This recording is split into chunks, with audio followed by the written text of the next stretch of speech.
नमस्कार, आप देख रहे हैं के न्यूज। मैं हूं आपके साथ सोनी चौहान। जनहित में आपका स्वागत है। कानपुर के ग्रामीण इलाकों का अगर जिक्र किया जाए तो विकास के नाम पर बड़ा गोलमाल चल रहा है और लगभग पूरे उत्तर प्रदेश की तस्वीर कुछ ऐसी ही नजर आती है। ग्राम पंचायतों में दिखाए गए 117 करोड़ रुपए के विकास कार्यों का कोई लेखा जोखा नहीं है। ऑडिट टीम ने 2004 से 2016 के बीच जिले की ग्राम पंचायतों में दिखाए गए विकास कार्यों की फाइलों की जांच में ये गड़बड़ी पकड़ी है। ऑडिट टीम ने जांच में वर्ष 2013 और 14 में परास के सचिव स्वर्गीय राजेश कुरेल के नाम पर 62 लाख रुपए की धनराशि का दुरुपयोग दिखाया है। इसके अलावा अगर पतारा ब्लॉक का जिक्र किया जाए तो यहां पर सचिव सुरेंद्र सिंह 60 लाख रुपए के खर्च का लेखा जोखा नहीं दे सके। और कुछ ऐसा ही हाल 2014 और 15 में बिधुनु के पुनीत 1 करोड़ 39 लाख रुपए का हिसाब नहीं दे सके। यानी कि बड़ा घोटाला यहां पर नजर आ रहा है। पहले आपको रिपोर्ट दिखाते हैं, इसके बाद चर्चा करेंगे।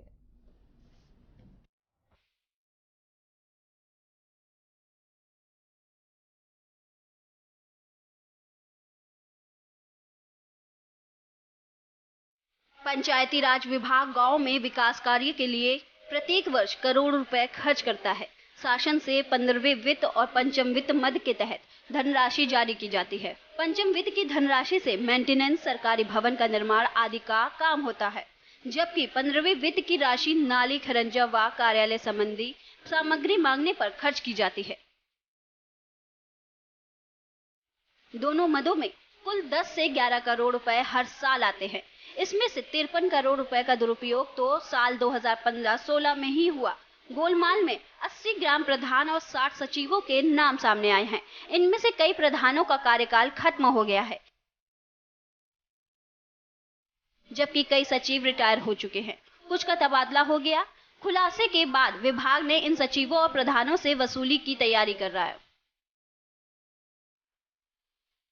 बता दें, इन कामों का हिसाब प्रधान और सचिव रखते हैं। ऑडिट टीम ने मार्च 2022 में 2004 से 2016 के बीच 590 ग्राम पंचायतों में खर्च धनराशि की फाइलें देखी तो इस खेल का खुलासा हुआ। कई सचिव ऐसे भी सामने आए जिनके पास खर्च हुए 1-1 करोड़ रुपए का हिसाब नहीं था। जांच में ऐसे 60 सचिव मिले जिन्होंने सरकारी धन का दुरुपयोग किया था। इस जांच के बाद डीपीआरओ कमल किशोर ने सभी को नोटिस भेजकर जवाब मांगा तो सचिवों ने अभिलेख जमा करने के लिए 6 महीने का समय मांग लिया।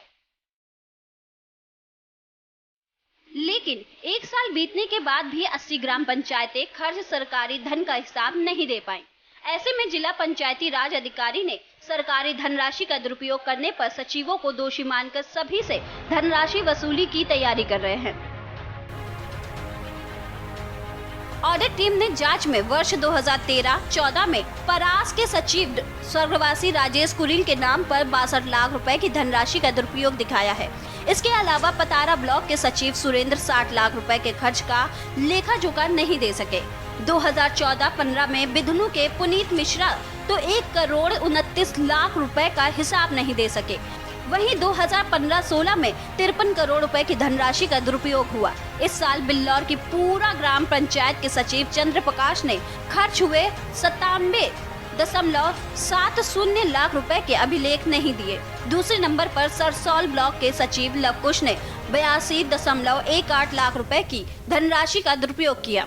राज्य वित्त के तहत पंचायतों में स्ट्रीट लाइट, सोलर लाइट, कूड़ेदान खरीद, हैंडपंप, रिबोर, मरम्मत, नाली निर्माण जैसे कार्य कराए जाते हैं। इसमें से अधिकतर कार्य वर्क ऑर्डर के जरिए होने थे। इनका बिल, बाउचर, मास्टर रोल, माप पुस्तिका, कैश बुक आदि सचिवों के पास उपलब्ध होने चाहिए थे, लेकिन उनके पास नहीं थे। ऑडिट में जो भी आपत्तियां आई हैं उसके निस्तारण के लिए सचिवों को पहले ही नोटिस भेजा जा चुका था, लेकिन कोई अभिलेख जमा नहीं कर पाया। इसके बाद पंचायती राज विभाग ने कार्रवाई करने का निर्णय लिया है। अभी तक वर्ष भर में कभी भी विकास कार्य का प्रस्ताव बनाकर रकम अवमुक्त करा ली जाती थी। अब ऐसा नहीं होता। अब वर्ष भर के कार्य पहले फीड किए जाते हैं, जिसमें खर्च भी दिखाना होता है। इसके बाद धनराशि ग्राम पंचायत खर्च कर सकती है। ऑडिट के बाद सचिवों और प्रधानों को अभिलेख जमा करने का पूरा मौका दिया गया था। लेकिन कई सचिव 1 वर्ष बाद भी ग्राम पंचायतों में कराए गए कामों के अभिलेख नहीं जमा करा पाए हैं। इन लोगों ने धनराशि का दुरुपयोग किया है। ऐसे में धनराशि की वसूली होगी, जो नहीं जमा करेगा उसके खिलाफ सख्त कार्रवाई होगी।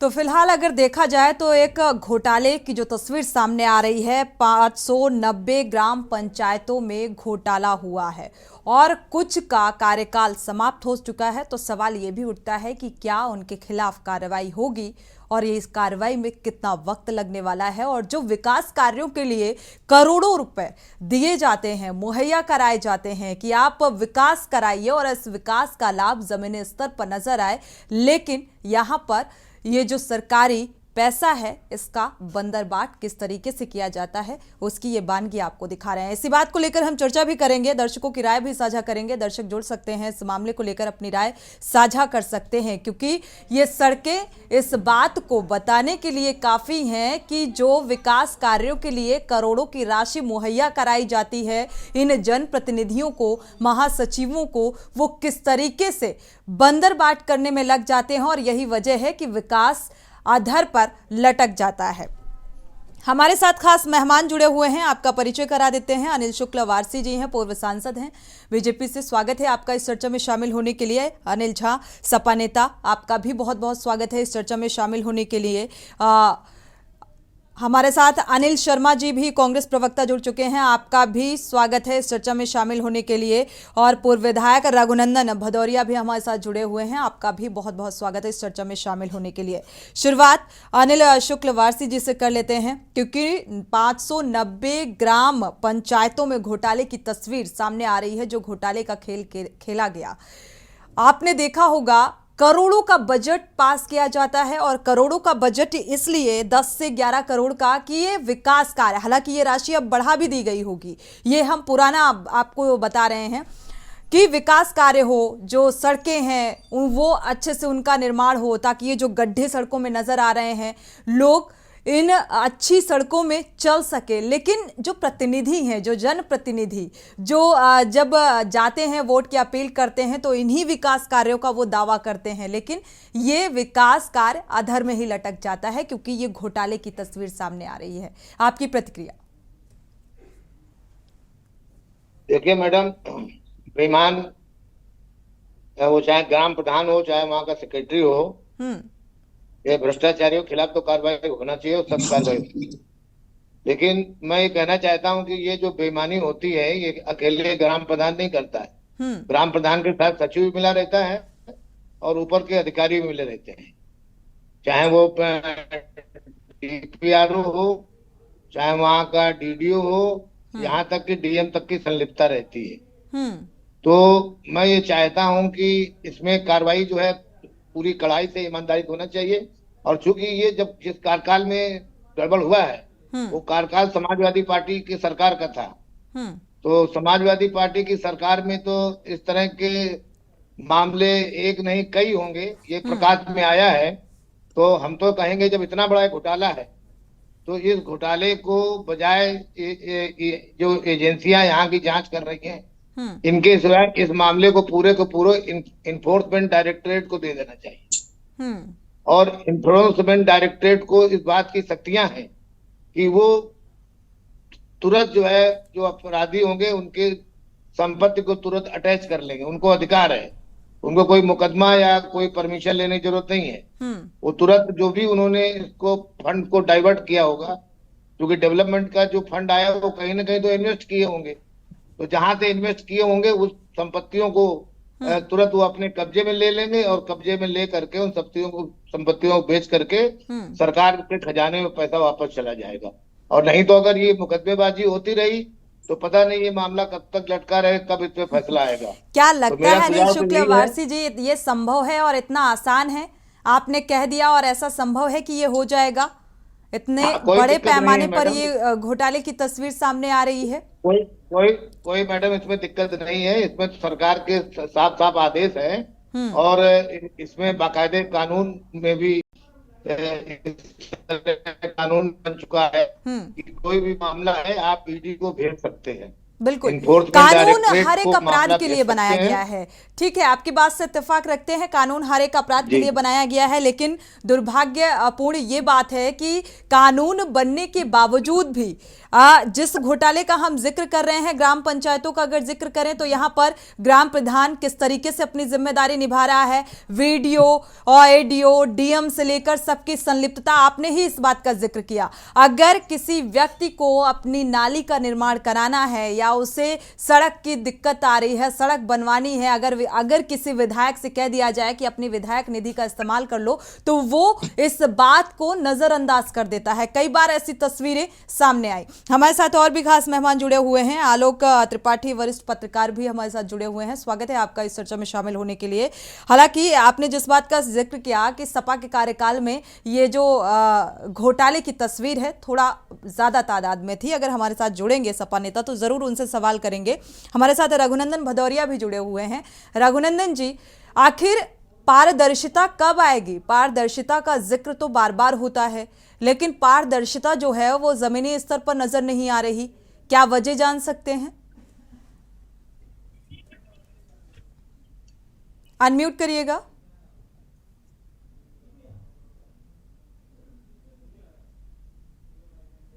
रघुनंदन जी अनम्यूट करिएगा। आवाज सुनाई पड़ रही है? जी सुन पा रहे हैं जी। आए? जी सुन पा रहे हैं। आवाज सुनाई पड़ रही है? अरे रघुनंदन जी, आपको मेरी आवाज अगर आ रही है तो आपसे मेरा सवाल है, मैं सुन पा रही हूँ। हाँ हाँ, देखिए ये भारतीय जनता पार्टी की सरकार है। ये जितने गुदड़ी में माल रखे हैं जी सब पे जांच होगी, चाहे प्रधान हो चाहे अधिकारी हो, और सबकी सब जांच में ये जो जांच दोषी की पाया नौबत जाएगा क्यों वो आती जेल है? जाएगा। हम ये जानना चाहते हैं, जांच की नौबत क्यों आती है? एक जो विकास कार्य के लिए आपको धन उपलब्ध कराया गया, सरकारी धन का बंदरबाट किया जाता है, आखिर ये नौबत आती क्यों है? ये जो एक चेन बनी हुई है, ये किस तरीके से ये बंदरबाट करने के लिए सक्षम है? क्या इसमें सिस्टम या सरकार की नजर नहीं जाती, या पता नहीं है, या फिर जानकर भी नजरअंदाज कर दिया जाता है? इस बात का जवाब चाहिए। एक दर्शक जुड़े हुए हैं, उनकी राय पहले साझा कर लेते हैं, इसके बाद आपका रुख करेंगे। आप अपनी बात को पूरा करिएगा। सुरेश जी स्वागत है आपका, अपनी राय साझा कर सकते हैं। जी मैं ये कहना चाहता हूँ जी तो हमारे बड़े भाई अनिल शुक्ला भारती बैठे हुए पूर्व सांसद और भारतीय जनता पार्टी के माननीय सीएम योगी आदित्यनाथ जी, माननीय प्रधानमंत्री मोदी जी, ये जमीनी स्तर पर काम करना चाहते हैं, जनता को अच्छी से अच्छी सुविधाएं देना चाहते हैं। जो भ्रष्ट अधिकारी जो बीच में बैठे हुए हैं वो अधिकारियों के ऊपर सख्त शिक्षा देना चाहिए, जो भविष्य में भ्रष्टाचार न फैला सके, न जनता की कोई समस्याओं को मतलब दिक्कत का सामना करना पड़े। भ्रष्ट अधिकारियों पर लगाम लगाई जानी चाहिए आपके हिसाब से। शुक्रिया राय साझा करने के लिए। दर्शकों की राय बेहद महत्वपूर्ण होती है, इस मामले में अपनी राय साझा कर सकते हैं। जी रघुनंदन जी। सोनी जी, जी अच्छाई और बुराई साथ साथ चलती है। सारे प्रधान नहीं खराब हैं, सारे अधिकारी नहीं खराब हैं, सारे डीएम नहीं खराब हैं, लेकिन जो बेईमान हैं, भ्रष्टाचारी हैं, ऐसे लोगों को दंड मिलेगा और दंड मिलता भी रहा है। हमें ये विश्वास है कोई भी सरकार रही हो, लेकिन उसमें सबसे पहले अगर सरकार है माननीय मोदी जी की और माननीय योगी जी की है, जो कितना भी बलशाली हो उसको दंड दे के रहते हैं। मैं आपके सुझावों को आपके अनम्यूट करिएगा रघुनंदन जी। खा गए और इन्होंने सड़कें नहीं बनाई है, इन्होंने अपने गांव पर नहीं किया है। हम ये समझते हैं कि इन पे कार्रवाई होगी, तुरंत कार्रवाई होगी और शासन स्तर से होगी, और भाजपा के योगी आदित्यनाथ जी का नाम यही है, जो गलत करेगा उस पे कार्रवाई और बहुत गुंडा बदमाश वो जेल।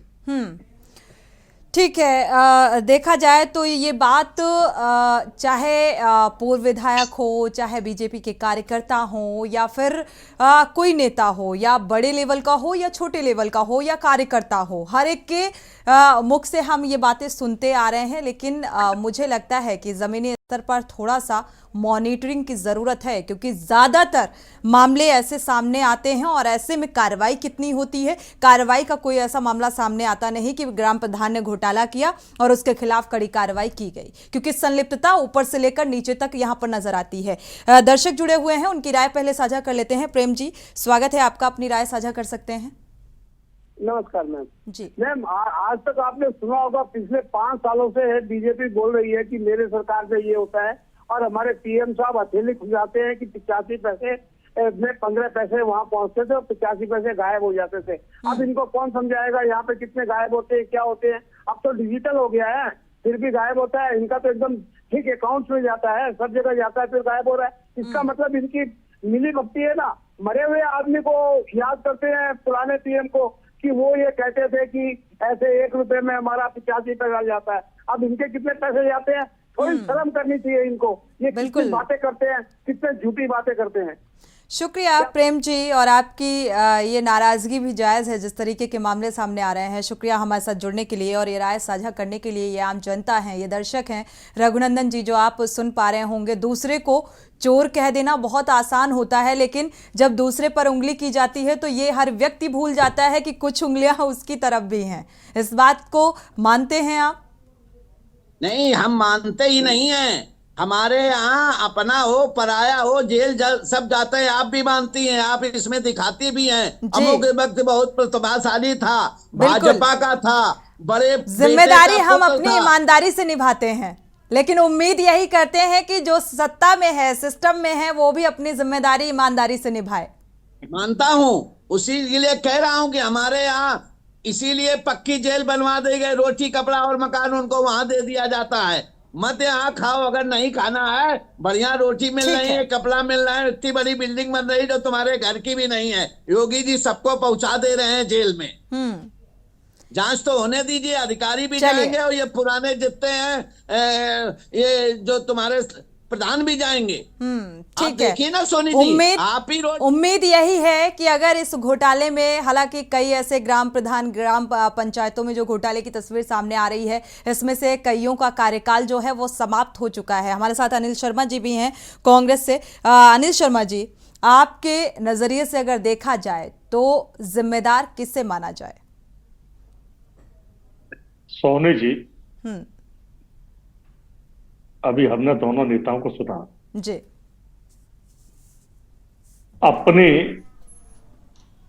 तारीफ सभी करते हैं, लेकिन सबसे पहले तो दोनों का धन्यवाद अदा करूंगा मैं कि जो आपके चैनल पर आज जन समस्याओं से संबंधित मामले में भाजपा की तरफ से 2 बड़े नेताओं को भेजने का काम किया जी। नहीं तो आपके चैनल पर जब भी डिबेट होती है, मूलभूत समस्याएं होती हैं और भाजपा के नेता नदारद होते हैं। रही बात समस्या की, ये कानपुर जिले का मामला है जी। और आदरणीय अनिल शुक्ल वारसी साहब और हमारे रघुनंदन भदौरिया साहब दोनों ही कानपुर से बिलोंग करते हैं। एक सांसद रहे, एक विधायक रहे। इनके क्षेत्रों के जो हालात हैं, अभी आपको याद होगा पिछली बरसात में जो घटनाएं घटी, वहां कानपुर की ही बात है। जूही ढाल कानपुर में कई मौतें हुई, गोविंदपुरी रेलवे पुल के पास कई जगह चुटेल हुए लोग। ये सारी व्यवस्था है। आदरणीय रघुनंदन भदौरिया साहब 12 से 17 के कार्यकाल में विधायक रहे लखनऊ कानपुर कैंट से, और शायद इनके क्षेत्र में वो क्षेत्र आते हैं। कुछ तो खामियां रही होंगी। रही बात जिस सरकार में ये घटना हुई कि कानपुर के ग्रामीण इलाकों में बड़ा गोलमाल हुआ, सभी दोषी होते हैं और दोषियों के प्रति कार्रवाई होना भी आवश्यक है, क्योंकि हम देखते हैं कि जब भी किसी की भी सरकार हो, सभी अपनी अपनी तरह सरकारों की वाहवाही करते हैं। चाहे कांग्रेस की सरकार हो तो हम कांग्रेस की वाहवाही करेंगे और भाजपा की सरकार, और इसी चक्कर में जनता का भला नहीं हो पाता। लेकिन सही मायने में जनता का भला कितने लोग कर रहे हैं? विकास का पहिया जो 2000 जून में जब जब इनकी 17 में सरकार बनी कहते थे कि 30 जून तक सारी सड़कें गड्ढा मुक्त होंगी।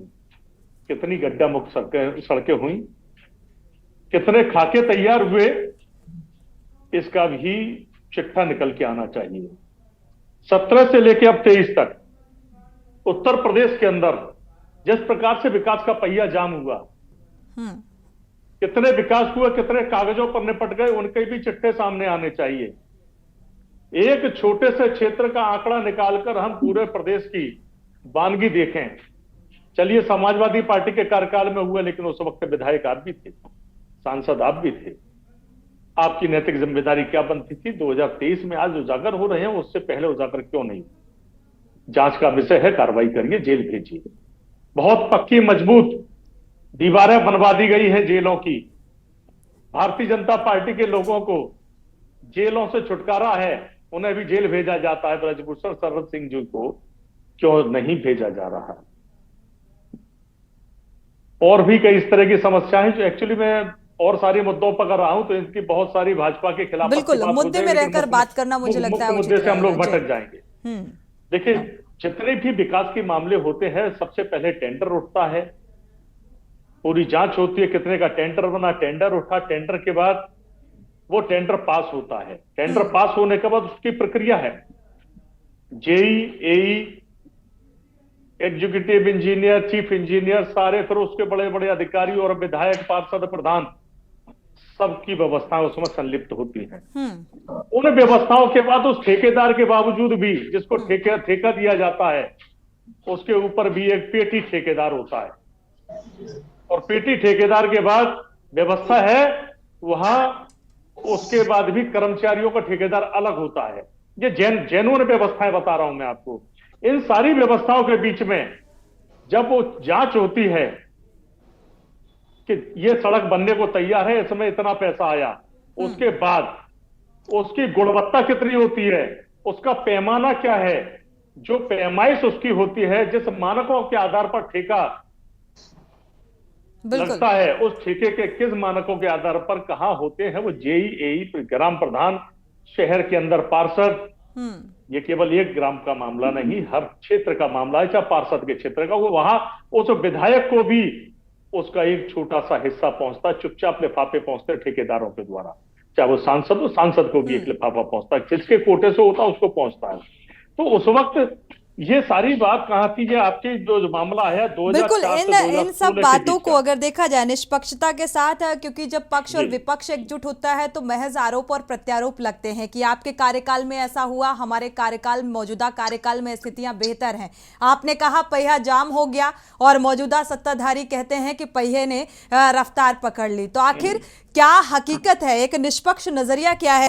590 ग्राम पंचायतों में घोटाले की तस्वीर का जिक्र हम जनहित में कर रहे हैं, और इसको लेकर दर्शकों की राय भी बेहद महत्वपूर्ण हो जाती है, क्योंकि आम जनता के विकास से जुड़ा हुआ ये मसला है, ये मुद्दा है, और इस तरीके से भ्रष्टाचार चरम पर है, क्योंकि पारदर्शिता का जिक्र बार बार किया जाता है, जीरो टॉलरेंस की नीति का जिक्र बार बार किया जाता है, लेकिन क्या सही मायने में या हकीकत में या जमीनी स्तर पर इससे लागू किया जा रहा है, ऐसा नजर नहीं आ रहा है। और इसीलिए ये एक चर्चा का विषय भी बन जाता है, सवाल और उठना इस मसले पर लाजिमी हो जाता है। हमारे साथ सपा के प्रवक्ता भी जुड़ चुके हैं, अनिल झा जी, स्वागत है आपका इस चर्चा में शामिल होने के लिए।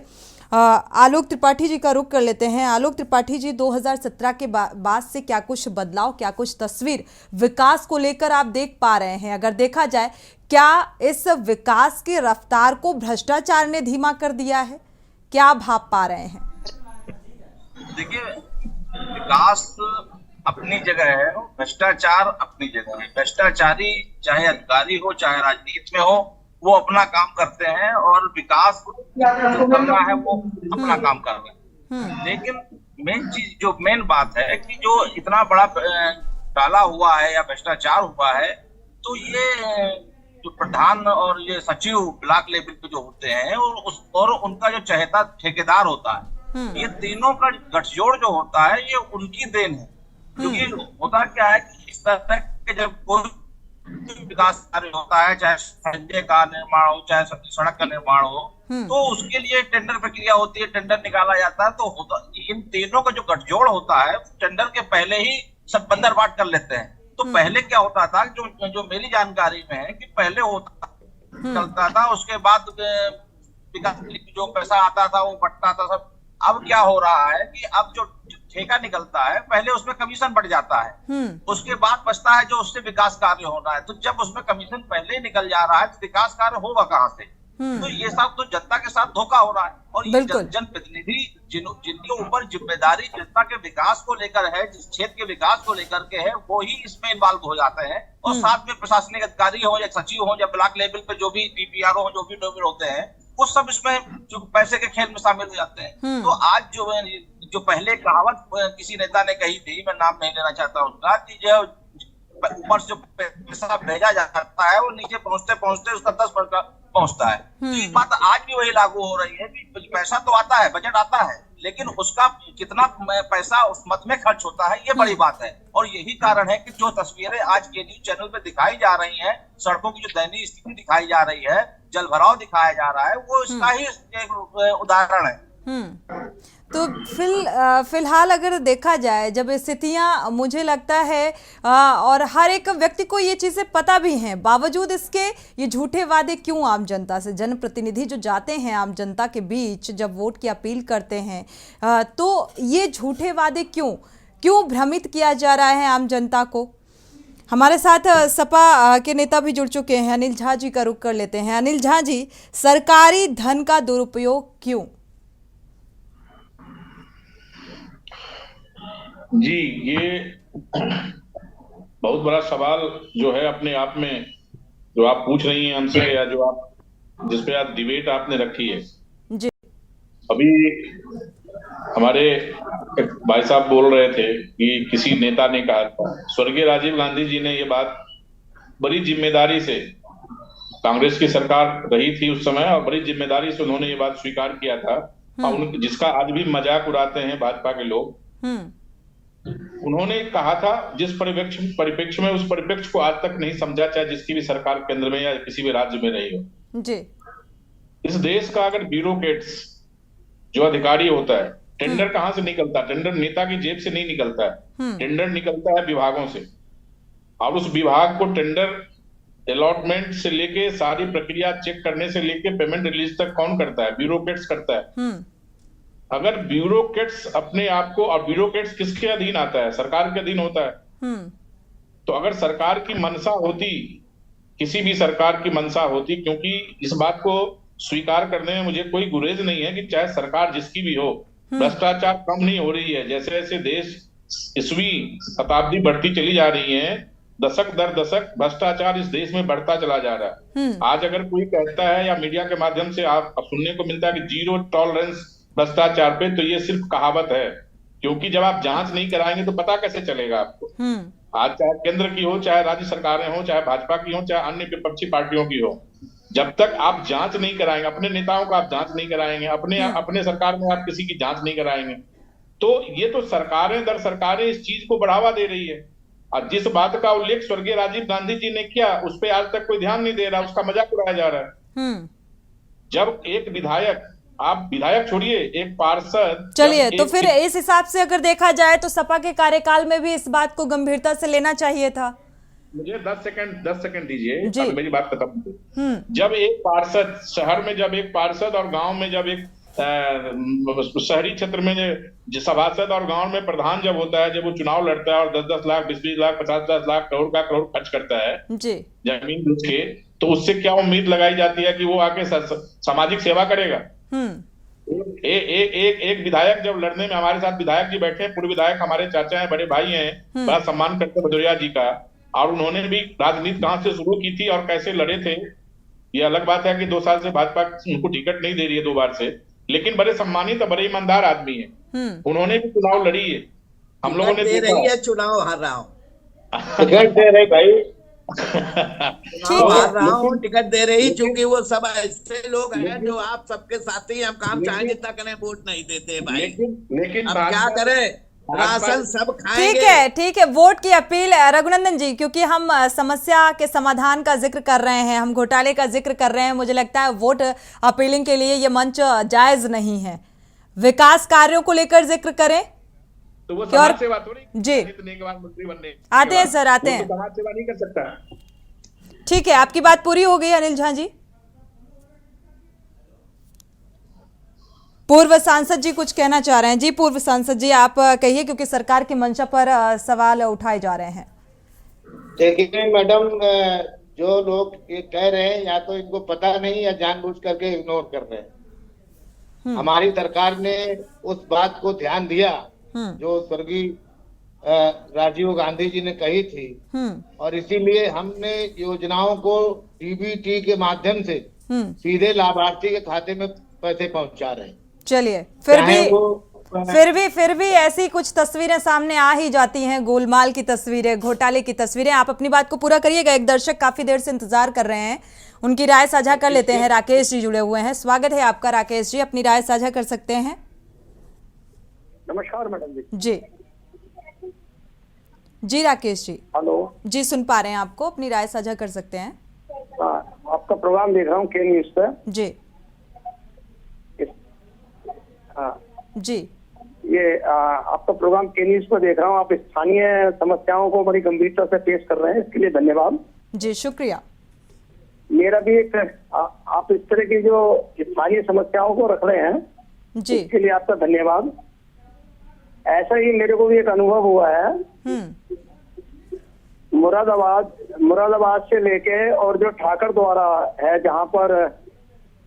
जहाँ की रोड बहुत ही खराब स्थिति में है, करीब 40 किलोमीटर की रोड है, ये बहुत खराब स्थिति में है।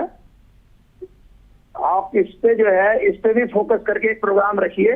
बिल्कुल बिल्कुल, क्योंकि आम जनता की समस्याओं को ही हम जनहित में रखते हैं, ताकि जिम्मेदारों तक जो सवाल आम जनता के द्वारा उठाए जाते हैं वो उन जिम्मेदारों तक पहुंचे और उस समस्या का समाधान निकलकर सामने आए। शुक्रिया हमारे साथ जुड़ने के लिए और राय और समस्या को साझा करने के लिए। जी अनिल शुक्लवारसी जी, अपनी बात को पूरा कर सकते हैं आप।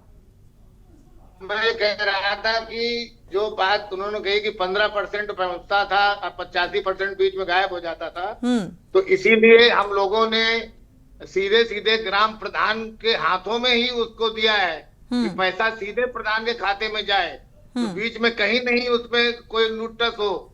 और प्रधान अगर गांव का प्रधान है तो इसके बावजूद भी वारसी जी, ग्राम प्रधान के खाते में सीधा पैसे जाए, लेकिन इसके बावजूद भी भ्रष्टाचार की तस्वीर। तो अब देखिए, बेईमान तो कहीं भी होते हैं। और अगर हमारी सरकार इतने दिन से चल रही है, 6.5 साल करीब हो रहे हैं, इस तरह के कोई घोटाले नहीं हुए। ये तो 13 से लेके 16 तक का जो आप बता रही हैं, वो कार्यकाल समाजवादी पार्टी का था, और समाजवादी पार्टी तो घोटालों की और गुंडे बेईमानों की सरकारें थी, तो उसमें कोई जो है कहने की बात नहीं है। लेकिन हमारी सरकार इसमें जांच कर रही है, और इसीलिए मैंने आपके मंच के माध्यम से कहता हूँ कि प्रदेश सरकार आपके कहने का मतलब है कि 2017 के बाद से कोई घोटाला, कोई भ्रष्टाचार की तस्वीर सामने नहीं आई।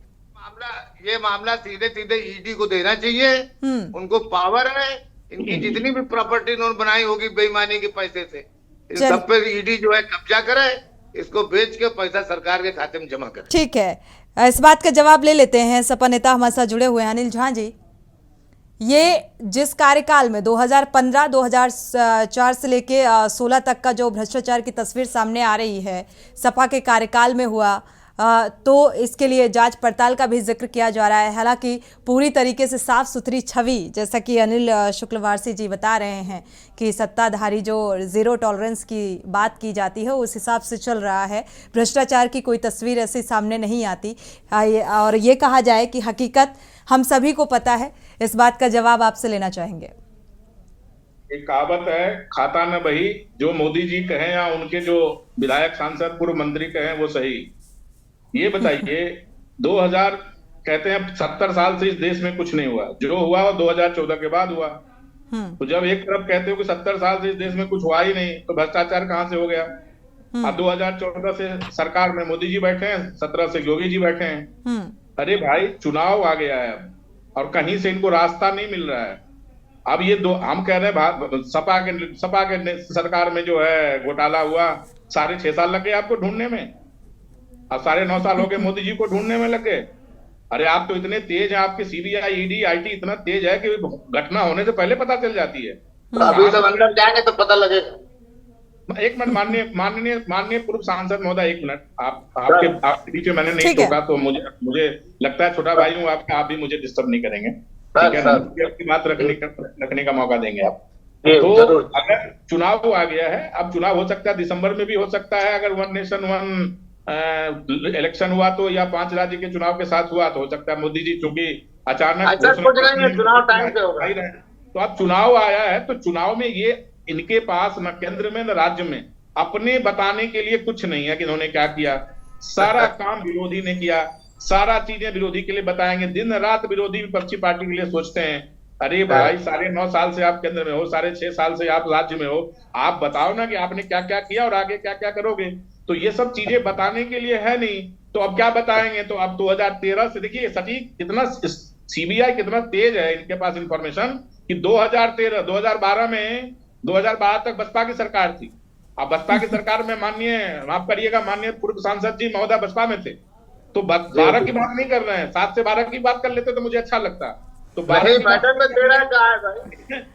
ठीक है, किस के कार्यकाल में क्या क्या हुआ, लेकिन भ्रष्टाचार हुआ ये आप मानते हैं? ये है, मैंने पहले भी कहा कि बड़ी गंभीरता से अब बड़ी दायित्व से इस चीज को मैं स्वीकार करता हूं। ठीक है, रघुनंदन भदौरिया जी का रुख करते हैं, इसके बाद अनिल जी आपका रुख करेंगे। उस पर सरकार को ध्यान देना चाहिए। ठीक है अनिल शर्मा जी, इसके बाद आपका रुख करेंगे। रघुनंदन जी, सरकार की मंशा पर सवाल लगातार उठाए जा रहे हैं। वो बात अलग है कि आप लोग इस बात का जिक्र करते हैं कि साफ सुथरी छवि और मंशा है, जीरो टॉलरेंस की नीति पर काम चल रहा है। जैसा कि ये सवाल सपा नेता ने भी उठाया कि आखिर इतनी लेट लतीफी क्यों, जबकि सीबीआई और ईडी इतनी तेज है कि त्वरित ये चीजें सामने आ जानी चाहिए थी।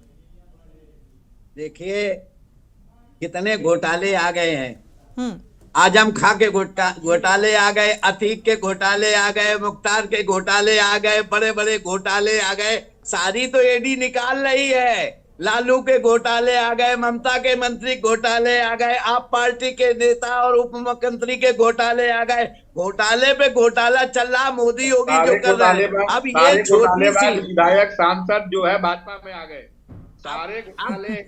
अब मेरे मित्र सुन लीजिए, मेरी बात सुन लीजिए, जी। आप एक डिबेट में सही बात में बैठे हैं, हमें आपका जवाब देना पड़ेगा जैसा मांगेंगे। मैं आपसे कह रहा हूं बुंदेलखंड जो हाईवे था उस पे हजारों करोड़ योगी जी ने बचाए। जो समाजवादी सरकार इतना महंगा बना रही थी, कम में वो बढ़िया बनाया। माननीय गडकरी जी ने